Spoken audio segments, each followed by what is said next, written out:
Welcome to the Deep Dive, the show built to give you the precise knowledge you need to feel instantly well-informed about the complex individuals and groundbreaking ideas that define our modern existence. Today, we are focusing on a figure who operated at the intersection of extreme scientific rigor and just extraordinary personal adversity, Stephen William Hawking. His life story really is one of total scientific dedication. He defied medical prognosis for decades while altering humanity's understanding of the cosmos itself. It's an incredible narrative. That's right. For this deep dive, we've gathered sources that span his entire singular life, beginning with his birth in Oxford in 1942. We'll trace his path through his pivotal academic roles, including his time as the director of research at the Center for Theoretical Cosmology at Cambridge. And crucially, we have to talk about the 3 decades he held the Lucasian Professor of Mathematics chair. Yes, an appointment he earned in 1979 and held until 2009. It's a post, previously occupied by Sir Isaac Newton. Exactly.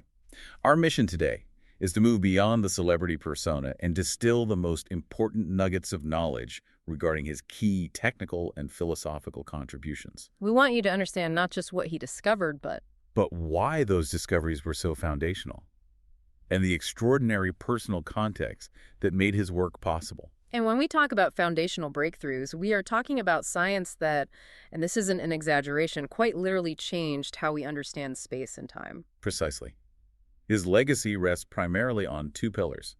First, his fundamental collaboration with Roger Penrose on the gravitational singularity theorems. Okay, what did that prove? It proved that the universe must have originated from a mathematical point, essentially confirming the Big Bang concept via general relativity. And second, his most globally renowned theoretical achievement. That would be his theoretical prediction of Hawking radiation.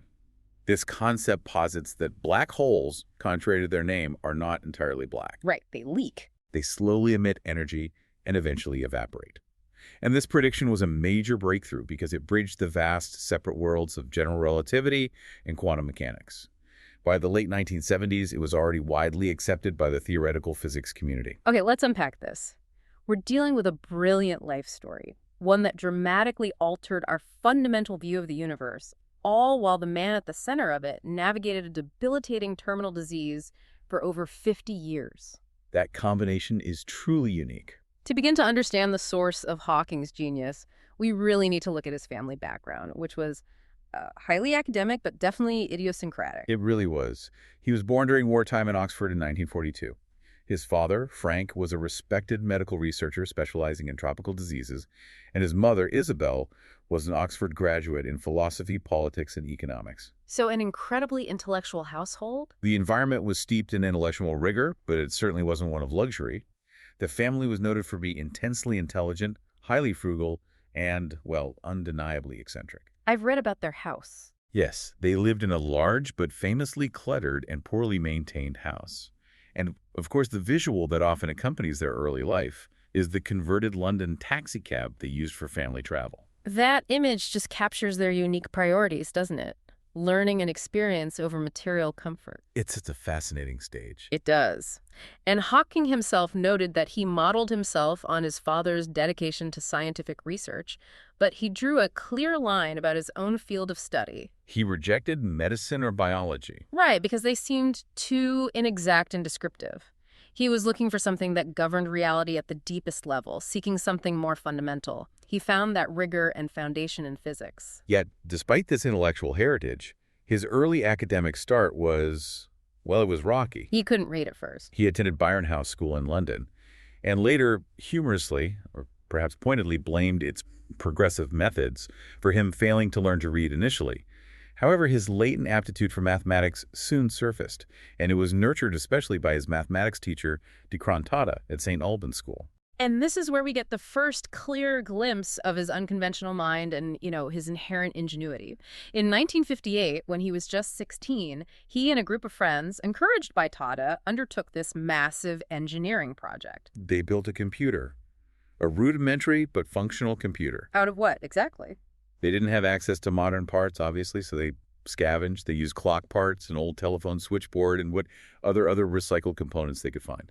The ability to visualize and construct a complex, logic-driven machine out of scraps that demonstrates an incredible practical understanding of physics and applied logic even at that age. It really does. And despite these flashes of brilliance and the fact that his peers recognized it enough to nickname him Einstein, he was not an academically successful student in the traditional sense, not in terms of grades anyway. No, it's remarkable to note that during his 3 undergraduate years at Oxford, he estimated he studied only about 1,000 hours in total. 1,000 hours in 3 years. That's his estimate. He relied heavily on his intrinsic intelligence rather than discipline. That reliance meant his initial time at University College, Oxford, starting at age 17, was marked by boredom. He found the work ridiculously easy and felt lonely initially. Which is a common pattern for extremely gifted individuals. If the challenge isn't there, they just disengage. But he eventually found his niche by leaning into the social and physical side of things. He developed a reputation as a witty, popular member of the college, engaging in classical music and science fiction. And perhaps most illustrative of his need for risk and intensity, he became the cox for the rowing team. Right, cultivating this daredevil image by steering his crews through incredibly risky courses, narrowly avoiding accidents. That lack of consistent study came to a head at the end of his degree. He was aiming for a first-class degree, which was essential for his desired graduate placement at Cambridge, but his grades were borderline. This made his final comprehensive oral examination the Viva high-stakes game. And this story is legendary. He had to face skeptical examiners who were debating whether to give him the first he needed or the second he perhaps deserved based on effort. And this led to his now famous moment of brazen self-confidence. He recounted exactly what he told them, demonstrating his awareness of his own superior intellect, regardless of his work ethic. He delivered an ultimatum. He said, "If you award me a first, I will go to Cambridge.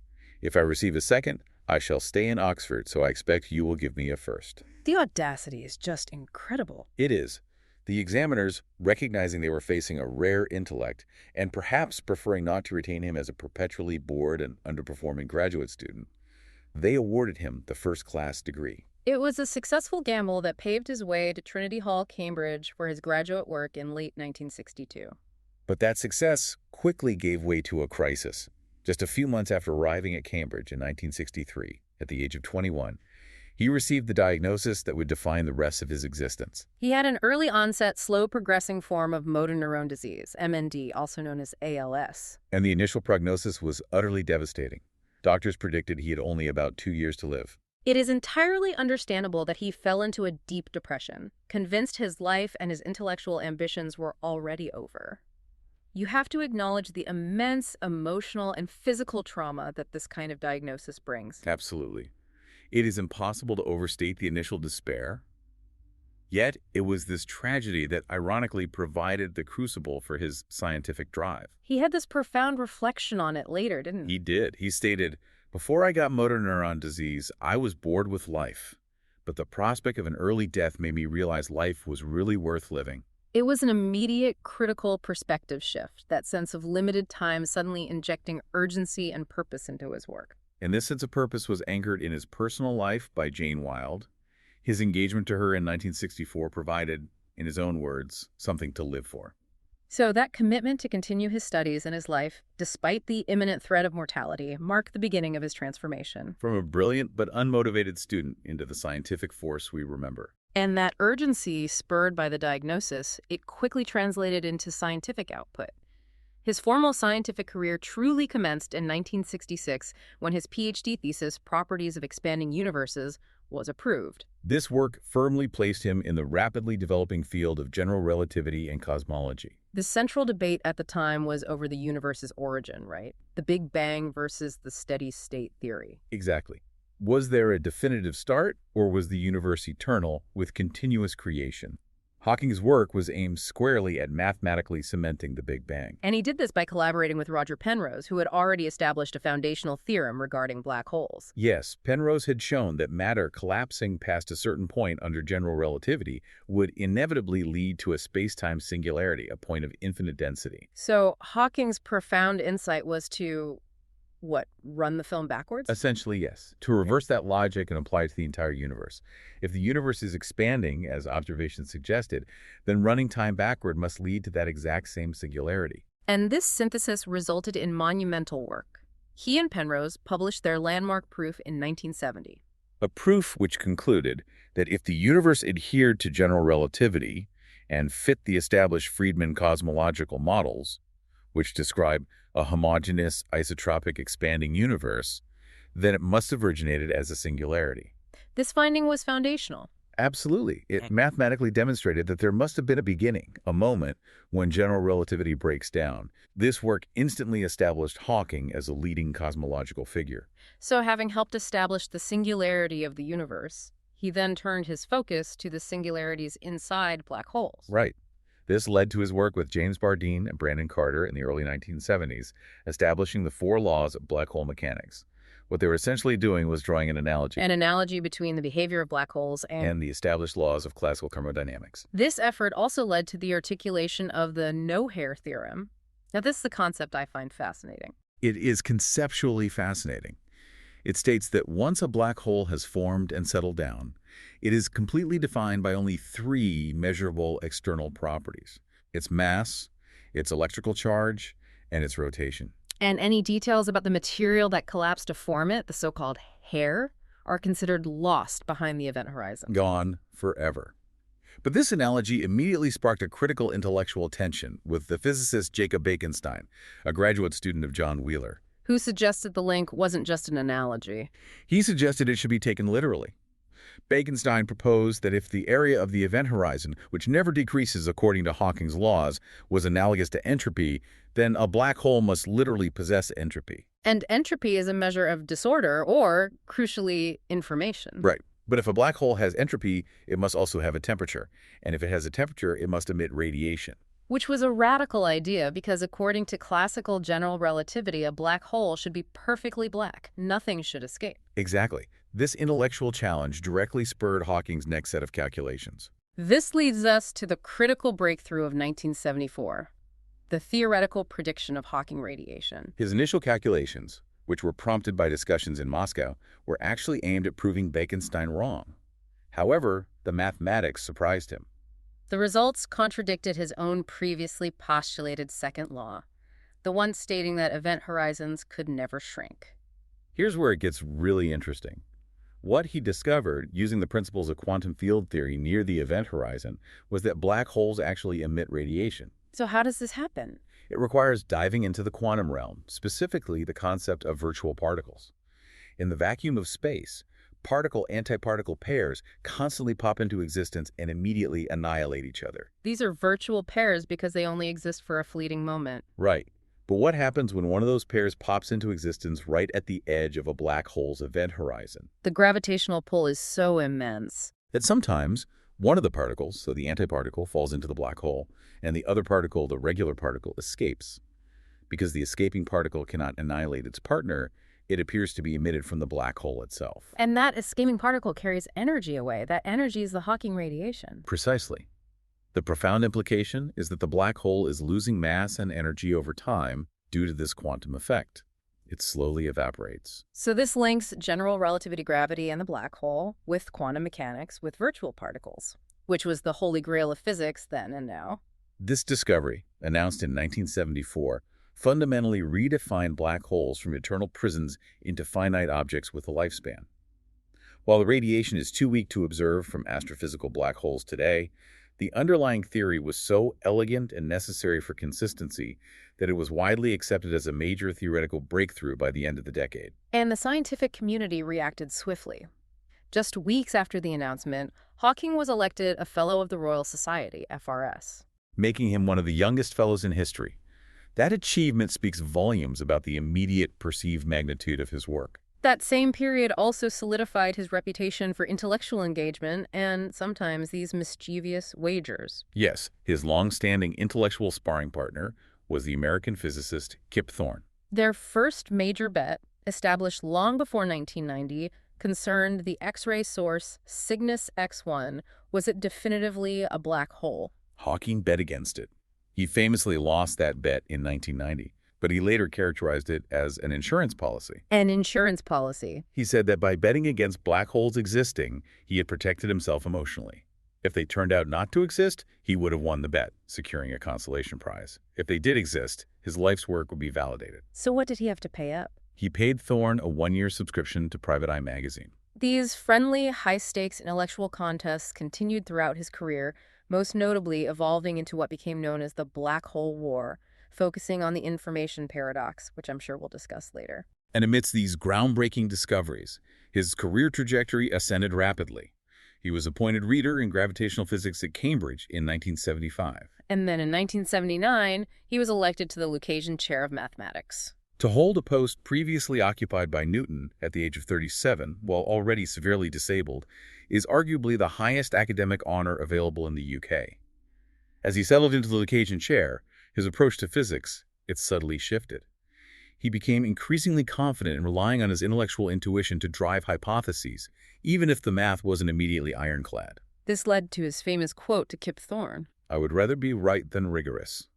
This marked a turn toward more speculative, almost philosophical theoretical work aimed at the biggest questions. And that shift coincided directly with his quest for the universe's absolute origin. He began exploring this intensely after attending a major Vatican conference in 1981, which was focused on the relationship between science and creation. That exploration led, in 1983, to his collaboration with Jim Hartle on the seminal no-boundary proposal, or the Hartle-Hawking state. This was a radical attempt to use quantum mechanics to describe the universe before the Big Bang. Exactly. The Hartle-Hawking state proposed that, when considering the very early universe, specifically before the Planck epoch, which is the earliest possible moment we can talk about time, the universe had no traditional boundary in space-time. This is critical. According to classical general relativity, the Big Bang singularity is a boundary, a moment of infinite density where all the laws of physics collapse, which forces us to ask, what happened before the singularity? And the no-boundary proposal sidestepped that impossible question entirely. It suggested that before the Planck epoch, time itself simply did not exist. So the concept of a beginning or before is meaningless in the traditional chronological sense. Precisely. To grasp this, we have to use the analogy they often employed. Imagine the initial singularity of the Big Bang as a sharp, definite point on a graph, a definite beginning. The no-boundary proposal replaces this with a region akin to the North Pole on Earth. Okay, the North Pole. At the North Pole, you are at the northernmost point, and you cannot travel further north. Right. Yet the pole itself is not a physical wall or an edge. It is not a boundary that requires a separate external creator to establish. It's simply the point where all lines of longitude converge and end. So similarly, the Big Bang singularity is replaced by a condition where traveling backward in time simply becomes impossible before a certain epoch, but without needing a creation event or an external initial boundary. Which is why the result carried such immense philosophical weight. And what were the immediate philosophical implications Hawking drew from this? He stated very clearly that the finding implied, if the universe has no boundaries but is self-contained, then God would not have had any freedom to choose how the universe began. So if the laws of physics dictated the beginning entirely through quantum conditions, there was no room for divine intervention or choice in the act of creation. That position fueled his public philosophical stance for the remainder of his life. Now, on a much more practical note, in the early 1980s, the growing costs associated with his disability, specifically the need to fund his children's education and the extensive home care required, forced a different kind of ambition. Financial stability. This need prompted his decision in 1982 to write a popular science book. This was a risky move for a scientist of his stature, especially signing with a mass-market publisher like Bantam Books. He received a significant advance, but the process was arduous. His initial drafts were far too dense and technical. His editor, Peter Guzzardi, was crucial. He pushed him relentlessly to explain complex ideas clearly. Demanding that he remove all equations except for one. All except we 2-3. That rigorous editorial collaboration resulted in A Brief History of Time, From the Big Bang to Black Holes, published in 1988. And its success was, well, it was unprecedented in the world of popular science. A true publishing phenomenon. It spent an astonishing, record-breaking 237 weeks over 4.5 years on the Sunday Times bestseller list. And eventually sold an estimated 9 million copies globally. The book propelled him into international celebrity status, far beyond the academic world. The media attention was intense. He was instantly recognizable. I remember that Newsweek cover famously proclaiming him the master of the universe. While the success brought significant financial rewards and recognition, it wasn't without consequence. The intense demands of celebrity, extensive international travel, endless interviews, and a constant stream of invitations began to severely limit the time he could dedicate to his students and traditional academic work. And we must note the accompanying professional tension. Some colleagues did express resentment, feeling that the enormous attention and adulation he received was disproportionately inflated due to the pathos of his personal story. rather than purely the complexity of his scientific output. We must now delve into the defining aspect of his personal life, managing the relentless progression of motor neuron disease. Stephen Hawking's condition was rare, allowing him to survive with the disease for over 5 decades, though it slowly paralyzed him completely. And we approach this aspect of his life with appropriate sensitivity to the immense struggle he endured. His physical decline was slow but constant, beginning in the late 1960s. He started using crutches, and his speech became noticeably slurred. What is truly astonishing is how his mind adapted as his body failed. Particularly when he lost the ability to physically write equations. Yes, he compensated by developing powerful internal visual methods, composing and manipulating equations entirely in terms of geometry in his head. The complexity of this mental operation was so profound that Werner Israel, a close colleague, compared his process to Mozart composing an entire symphony without ever writing down a single note. He was moving from symbolic algebra to pure conceptual geometry to solve the hardest problems in the universe. But accompanying this mental brilliance was a fierce, almost obstinate independence and an unwillingness to compromise for his disability. His first wife, Jane, documented this struggle extensively. He required much persuasion just to accept the necessity of using a wheelchair in the late 1960s. And once he did, he made a point of embracing freedom. He became notorious among his colleagues and staff for what was described as his wild driving in the electric chair, often deliberately driving over students' feet or using the chair like a bumper car. It speaks to a deep refusal to let the disease dictate his movements or his spirit. The most critical and tragic turning point occurred in 1985. While visiting the CERN research facility in Geneva, he contracted life-threatening pneumonia. His condition deteriorated rapidly and he required mechanical ventilation. The infection was so severe that doctors advised Jane that further treatment was pointless and asked her whether they should terminate life support. She refused this advice. She did. She insisted he be flown back to Cambridge, but the intervention required a permanent tracheotomy. The procedure saved his life, but it resulted in the complete and permanent loss of his remaining speech. This loss necessitated round-the-clock professional nursing care, which, thanks to determined fundraising and private assistance from an American foundation, allowed him to remain at home rather than in a specialized NHS facility. And this is where the technological intervention became inseparable from his identity. In 1986, he received the Equalizer, a computer program developed by Walter Wolters. This system translated his physical movements into synthesized speech. Can you elaborate on the mechanism? Initially, he used a switch pressed by his hand, but as the disease progressed, control was narrowed down to a single cheek muscle, which controlled an infrared sensor. So by twitching that muscle, he could select words or letters from a bank of 2,500 to 3,000 phrases displayed on the screen. And the device would then synthesize the selected language. The immediate impact of regaining a voice, albeit synthesized, was immense. He later commented that he could communicate better now than before I lost my voice.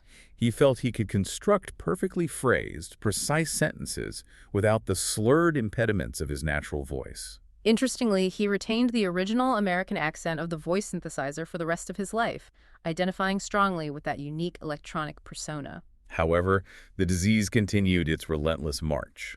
By 2005, his reliance on the cheek muscle meant his communication slowed dramatically to about 1 word per minute. This challenge led to crucial collaborations, notably with Intel researchers.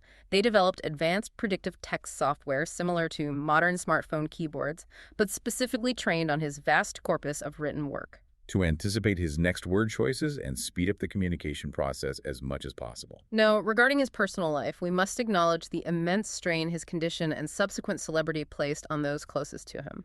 He married Jane Wilde in 1965, and they had 3 children. The requirement for 247 nursing care, coupled with his global fame and their differing views on faith, led to an unsustainable situation.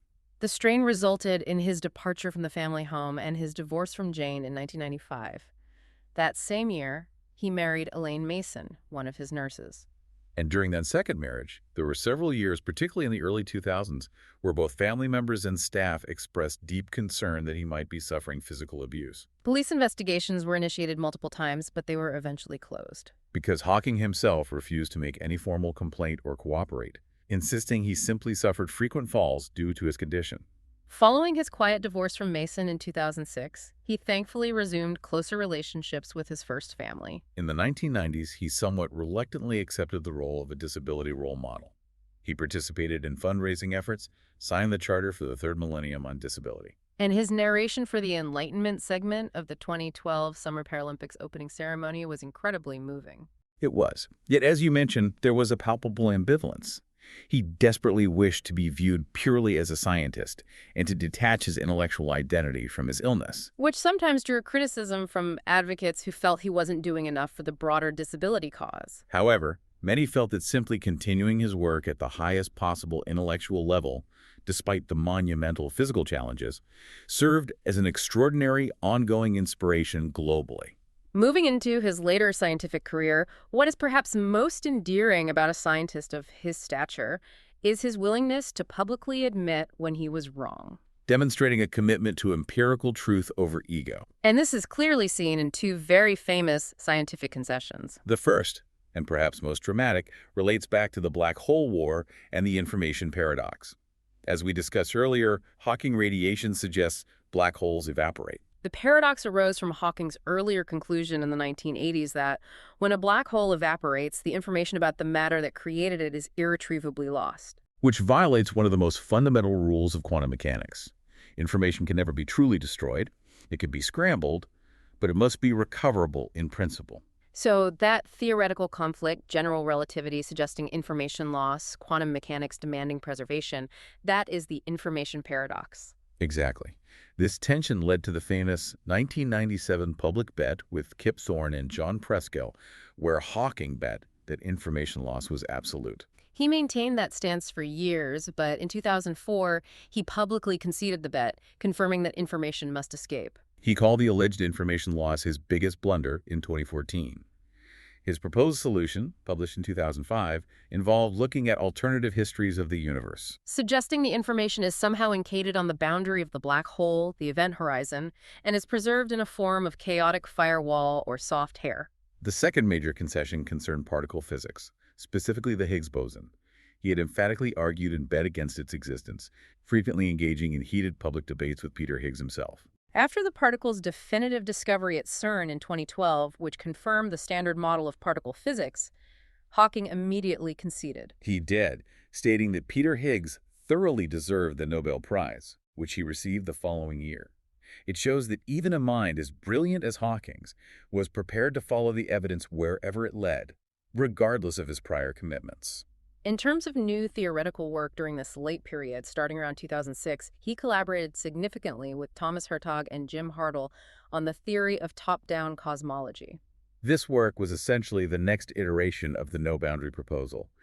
It stepped away from seeking one unique initial state for the universe and instead proposed a quantum superposition of many possible histories. And the key, highly speculative idea is that the present state of the universe selects the past from those multiple histories. Right. How does that relate to a profound cosmological question like fine-tuning? The fine-tuning question asks why the fundamental constants of nature, gravity, electromagnetism, and so on seem perfectly calibrated for the evolution of intelligent life. And top-down cosmology suggests that the universe did not start with a unique, improbable configuration chosen by chance. But that our existence today imposes boundary conditions that force us to be in one of the histories compatible with life. It flips the arrow of causality in a fascinating way, offering a solution without needing an appeal to the concept of a creator. Beyond pure physics, Hawking dedicated a tremendous amount of intellectual energy toward addressing existential risk for humanity, and his views were always strong and uncompromising. His most discussed warning concerned the development of superintelligent artificial intelligence. He feared that while AI could be the biggest event in human history, it might also be the last. He warned that the risk wasn't necessarily malice, but what is often called optimization risk. Exactly. The problem of a superintelligent system successfully pursuing a goal that is not aligned with human values, and in doing so, consuming all necessary resources. An AGI might be so competent at its task, say, maximizing clean energy output, that it views humanity as a distraction.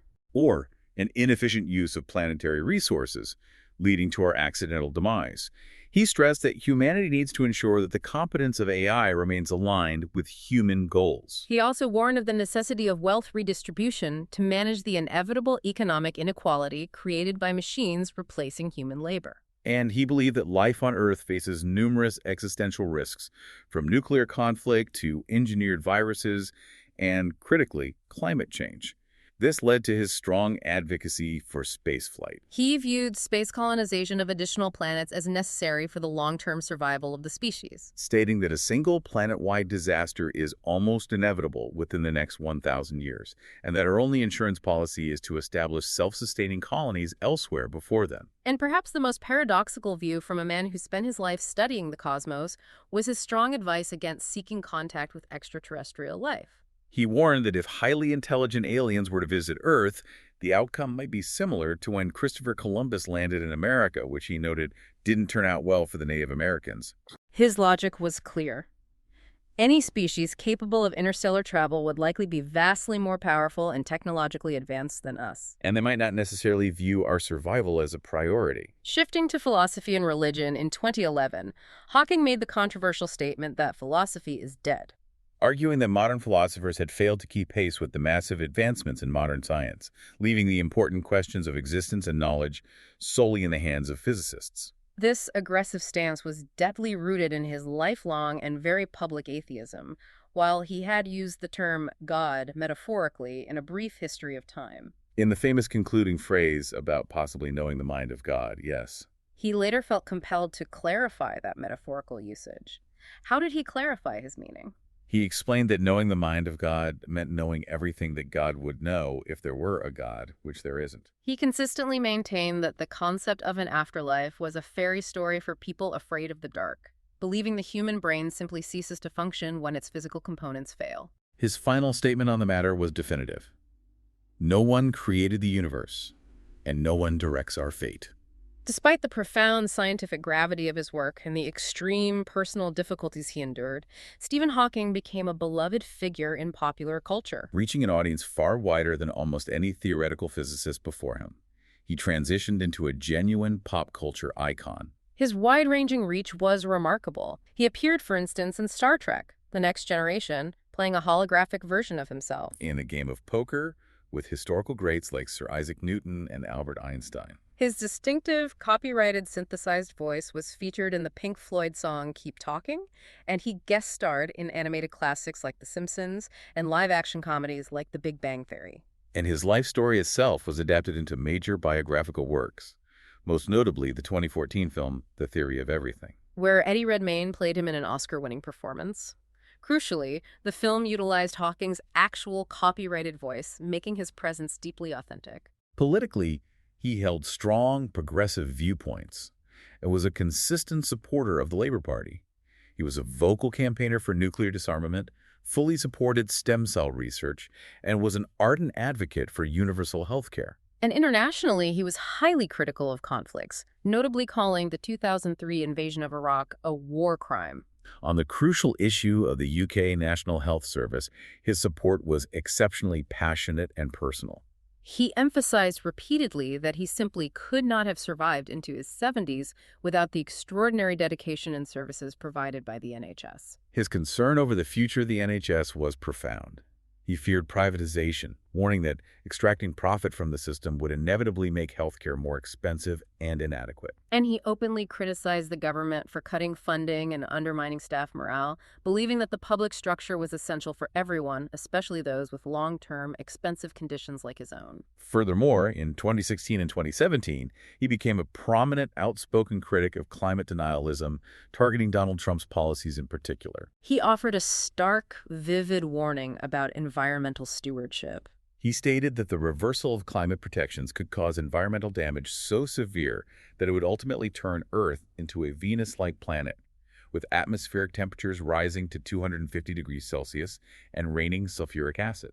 He was using a potent scientific analogy to stress the urgency of the climate crisis. He absolutely was. Stephen Hawking died peacefully at his home in Cambridge on 14 March 2018. He was 76, having lived an incredible 55 years after receiving his initial 2-year prognosis for motor neurone disease. His global stature was reaffirmed by his final resting place, Following a private funeral, his ashes were interred during a major service of Thanksgiving at Westminster Abbey. He was buried in the nave between the graves of two other monumental figures in scientific history, Sir Isaac Newton and Charles Darwin. Incredible honor. And his memorial stone carries an enormous scientific significance.